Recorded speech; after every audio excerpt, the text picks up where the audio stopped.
Dalam video sebelumnya kita pernah memaparkan bagaimana menyemai lada sampai tumbuh, dan sekarang sebagian saya akan memindahnya ke bedeng. Mas, silahkan, bagaimana caranya menanam lada, caranya orang Bangka.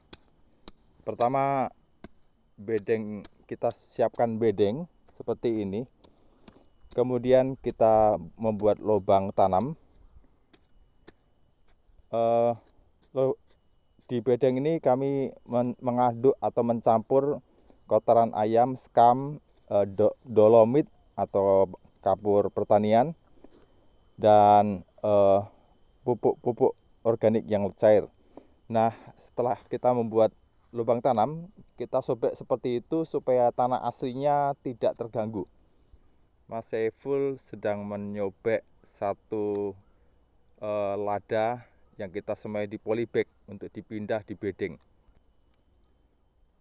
Oke, setelah tersobek seperti itu, kita lihat, tunjukkan Mas akarnya. Nah, ini ciri khas bahwa tanaman di arah sini akarnya. Pasur mau minta ini saya tunjukkan dulu, ini akarnya ya. Akarnya sudah tumbuh dengan baik, berarti media yang kita pakai juga baik. Silahkan ditanam, Mas. Oke, setelah dimasukkan ke dalam lubang tanam, kemudian ditutup. Jarak tanam yang biasa kami pakai, pada umumnya orang Bangka memakai jarak tanam ada yang 2 meter, tapi kami memakai 1,80 meter. Silahkan Mas, jarak yang kedua. Berikut kami mengambil ya, lebih kurang 1,80 meter. Bisa juga ada yang mengambil jaraknya lebih kurang 2 meter, tapi kami mengambilnya 1,8 meter. Ini lubang yang kedua. Kita lihat bagaimana cara penanaman lada yang sudah disemai dan tumbuh di dalam polybag.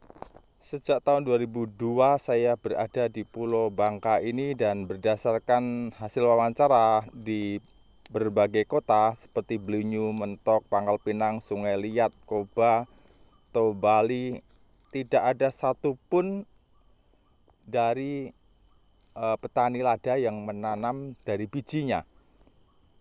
Hampir semuanya memakai stek.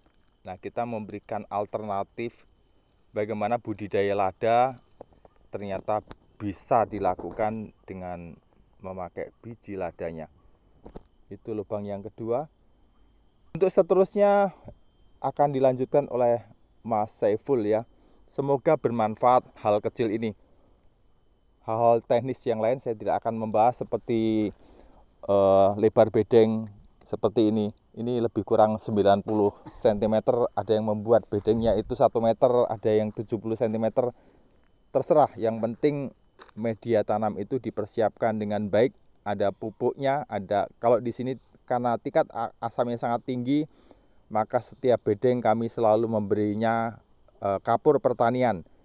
Rekan-rekan di Malaysia masih kebingungan dengan bahasa lisan kami, dolmit. Sebenarnya kami bahasa lisannya, bahasa sehari-hari kami sebut dolmit atau pupuk pertanian atau kapur pertanian. Bisa ditemukan atau dibeli di toko pertanian. Salam dari Bangka. Setelah kita tanam seperti itu, Mas Saiful akan menutupnya memakai daun pelangas. Silakan Mas, diberi contoh. Ini para petani di Bangka biasanya setelah menanam atau memindah tanaman, ditutup memakai daun yang ada di sekeliling kita ini. Ini banyak daun-daun pelangas. Anda bisa melihat masih dikelilingi banyak pohon-pohon. Oke, seperti itu. Bisa juga kalau kita mempunyai modal, kita memakai wareng. Oke. Mas kan sudah lama bertani lada ya. Kenapa Mas memilih daun pelangas ini? Daun pelangas kan nggak mudah rontok. Oke. Lebih kuat dan daripada daun-daun yang lain. Tidak mudah rontok ya. Baik, Anda bisa memilih alternatif yang lain. Intinya kita menutup dengan daun atau paranet untuk melindungi dari teriknya matahari. Semoga bermanfaat sharing dari kebun sahang, kebun lada.